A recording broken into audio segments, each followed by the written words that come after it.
Omusomesa omukenkufu Munnabusiro anfudde wanjawulo omusomesa Munnabusiro.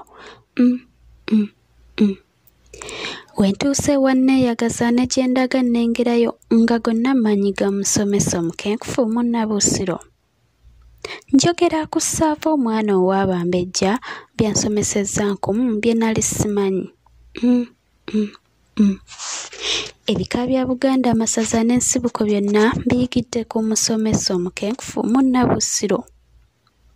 Gwe atamumanyi tuula n'enkulojjera ngamba Musisi Bbosa Geoffrey omwana w'endiga.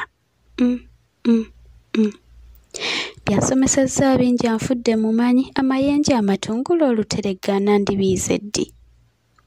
Ye gwe nnombojja omumanyi oba wamuwulirako ngamba Nantagwira kyeya kimu nkonge ey'omuvule. Byanjigirizza bingi bwe mbirojja nsulawo ng'ayita mu nsona lulimi ensufu ey'ekinini. Omusomesa omukenkufu Munnabusiro njogera ku kiwoowoolo omunyugwavu atalina mazzi talya. Abbuludde era tembeeta olulimi lwaffe okukamala aluwandiise ne mu kitabo Olulasangeye. Kati mbasiibula nga ngenda naye mbakuutira era mbasaba tuwagire ekitabo kyaffe Olulasangeye kifulume olwo tusoosowaze olulimi lwaffe obugagga obw'ensibo. Kiyiiyiziddwa Munnabuddu Harris Wabula Nassolo Wanyana Omuwologoma.